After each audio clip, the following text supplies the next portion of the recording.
साहब Jai Hind. Major general Rajan Kochhar sir, Jai Hind, बहुत बहुत शुक्रिया समय देने के लिए। Thank you sir. Jai Hind Rajesh ji, thank you sir, thank you for calling me for your show. शुक्रिया सर, थैंक यू सर।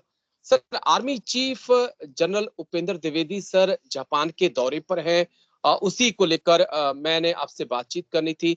इस दौरे का क्या मकसद हो सकता है, क्योंकि 5 दिन का सर का ये दौरा है और ये दौरा उस वक्त हो रहा है जिस वक्त जापान ये चाहता है कि एशियाई नेटो का गठन किया जाए।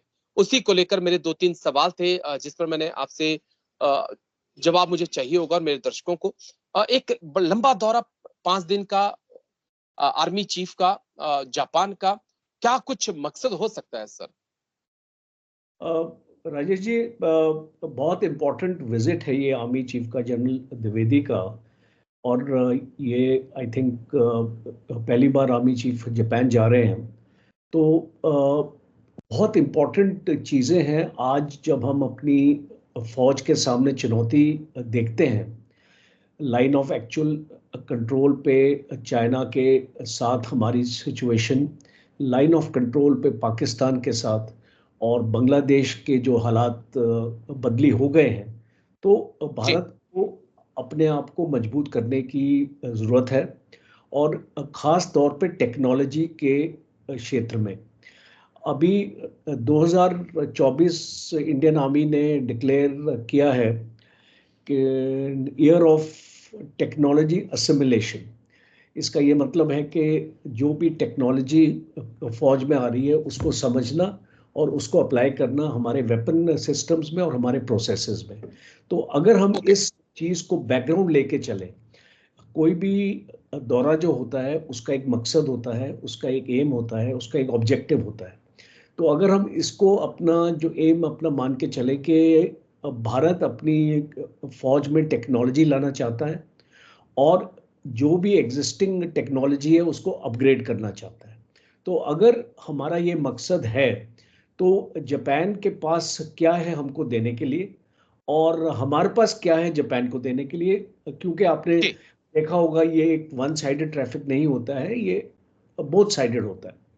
अब जापान का जो 2014 के बाद जो इंडो पैसिफिक में जो सिचुएशन आई है, पिछले 10 साल में हम देख रहे हैं कि जो इंडो पैसिफिक में सिचुएशन आई है वो काफ़ी इंस्टेबिलिटी की आई है जापान के लिए, और इसीलिए हमने देखा कि क्वाड का भी गठन हुआ था।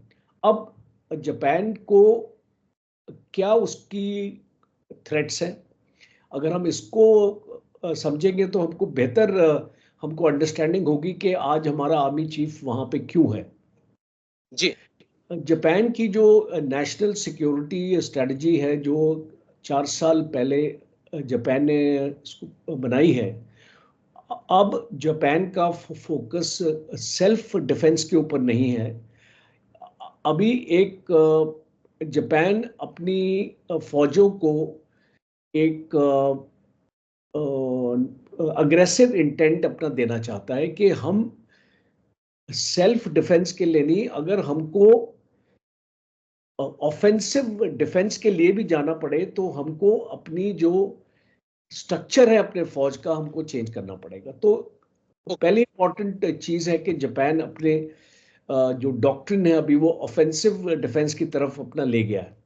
दूसरा, जो जिस टाइप के हथियार थे जापान के पास वो आपके सेल्फ डिफेंस के थे, आज ऑफेंसिव डिफेंस की हथियार सोच रहा है, स्टेल्थ फाइटर्स के बारे में सोच रहा है, अमेरिका से ले रहा है स्टेल्थ फाइटर्स।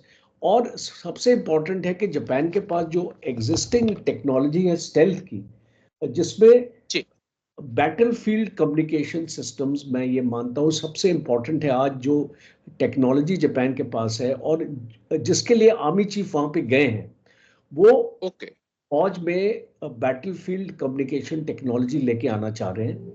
और वहाँ पे 5 दिन में वो काफ़ी इंडस्ट्रीज को विजिट करेंगे जो डिफेंस इंडस्ट्रीज है जापान में, वो टेक्नोलॉजी डेमोन्स्ट्रेटर्स देखेंगे, बातचीतें होंगी। उनका जो काउंटर पार्ट है जो आर्मी चीफ है जापान का, तो उसके साथ डिस्कशंस होंगे और इस टाइप की कोऑपरेशन को आगे अपने लेके जाया जाएगा। आप जानते हैं कि एक joint declaration on security cooperation Japan और इंडिया के बीच में 2008 से है, और ओके फिर सर। इसके बाद एक एग्रीमेंट हुआ था, reciprocal provision of supply and services, तो दोनों आर्म जी फोर्स के बीच में, और हमने उसको ऑपरेशनलाइज भी किया है, क्योंकि आप जानते हैं कि जो जॉइंट मिलिट्री एक्सरसाइजेज होती है जापान और इंडिया के बीच में, हम जी JME की बात कर रहे हैं।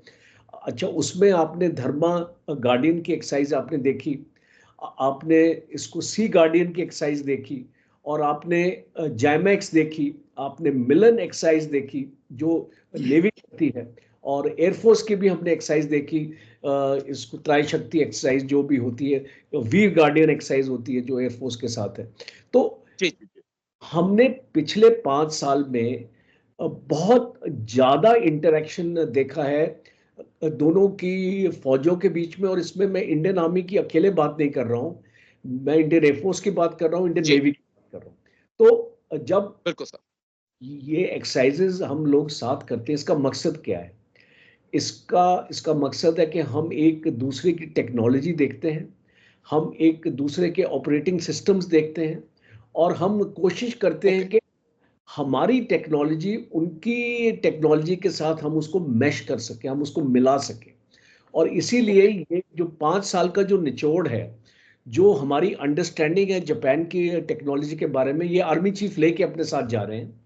वहां पे जी डिस्कशन होगा कि हमको किस तरीके की टेक्नोलॉजी जापान के साथ चाहिए, क्योंकि राजेश जी आपको समझना पड़ेगा कि आज भारत अगर अमेरिका के साथ कोई वेपन सिस्टम अगर लेता है, जेट इंजन्स लेता है, फ्रांस के जी साथ कुछ लेता है, रशिया के साथ लेता है, तो उसकी सबसे ज्यादा इंपॉर्टेंट ओरिएंटेशन है टेक्नोलॉजी।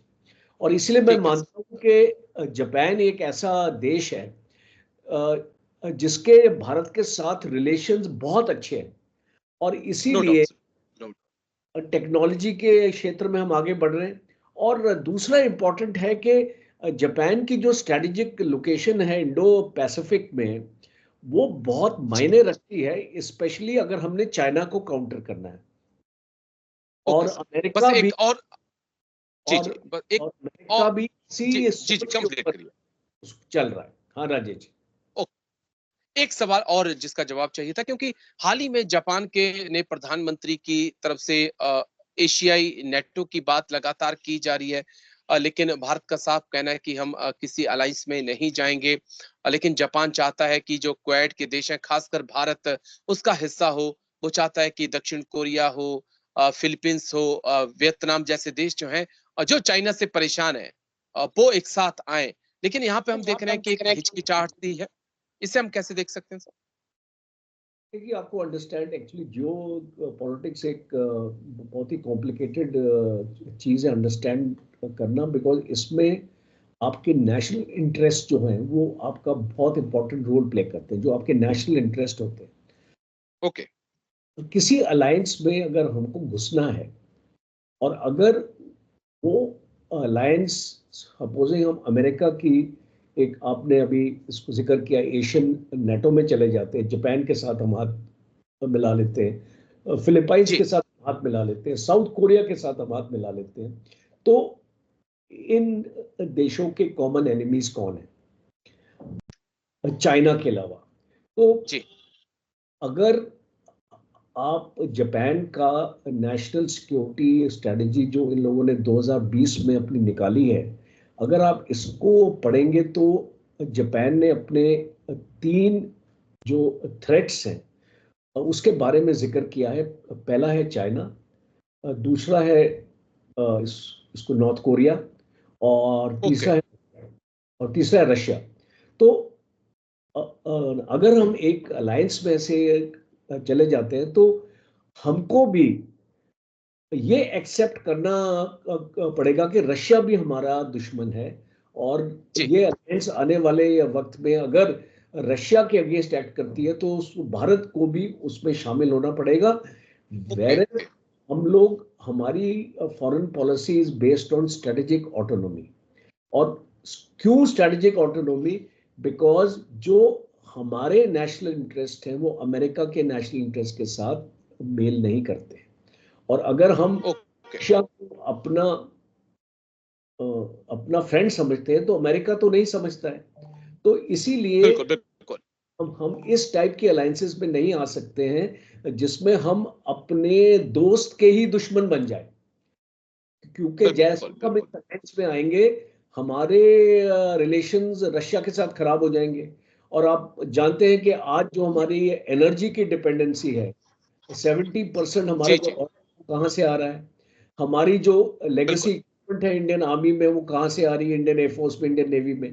तो इसीलिए हम इन अलायंसेस का हिस्सा नहीं बन पाएंगे। बस एक आखिरी पॉइंट जिसका एक छोटा-सा जवाब चाहिए होगा कि अगर आप टू फ्रंट या two and half front, three front की तरफ जाते हैं फिर कैसे आप उनका सामना करेंगे सर? क्योंकि ऑलरेडी पड़ोस में तो अलायंस तो क्या मैं कहूँगा कि वो तो कॉलोनी बन चुके हैं। पाकिस्तान कॉलोनी बन चुका है चीन का, तो कैसे आप देख रहे हैं? झूठ तो आपको होगी ना किसी की सर। देखिए, आपको बेशक आपको जरूरत होगी, बिकॉज रशिया की हेल्प के बिना और अमेरिका की हेल्प के बिना, फ्रांस की हेल्प के बिना, जापान की हेल्प के बिना और इसराइल की हेल्प के बिना हम ये जंग नहीं लड़ पाएंगे। पर जरूरी नहीं है कि आपको इस जंग को लड़ने के लिए आपको अलायंसेस की जरूरत हो। ओके, आपको स्ट्रेटेजिक एग्रीमेंट्स की जरूरत पड़ेगी। और हमने ये जितने भी देश अभी मैंने जिक्र किया है आपको, हमारे इनके साथ स्ट्रेटेजिक एग्रीमेंट हैं। और जो ओके, हमारी डिफेंस कॉपरेशन भी इन देशों के साथ है। तो स्ट्रेटेजिक एग्रीमेंट का मतलब क्या होता है? स्ट्रेटेजिक एग्रीमेंट का मतलब होता है कि जब भी हमको एक स्ट्रेटेजिक सेक्टर में इनकी मदद चाहिए होगी तो ये देश हमारी जी, मदद करेंगे। तो इसीलिए मेरा ये मानना है कि अलायंसेस में घुसने के बजाय हम अपनी स्ट्रेटेजिक पार्टनरशिप्स करें इन और इन स्ट्रेटेजिक पार्टनरशिप्स को और मजबूत करें। और उससे क्या होगा कि अगर भारत को जरूरत पड़ेगी इन देशों की तो हम जी। उनकी हेल्प ले पाएंगे। ओके सर, चलिए आई होप ऐसा ही होगा। लेकिन शुक्रिया आप आए क्योंकि बड़ी अहम विजिट आर्मी चीफ की 5 दिन का दौरा जापान का जिस पर आपने इतनी बारीकी से समझाया कि जापान से भारत क्या ले सकता है और जापान को भारत क्या दे सकता है। लेकिन चीन के खिलाफ दोनों को एक साथ आना होगा क्योंकि चीन की चुनौती एक बड़ी चुनौती बनती जा रही है। बहुत-बहुत शुक्रिया सर। Thank you. जय हिंद सर। थैंक यू समय देने के लिए। Thank you sir. जी, धन्यवाद।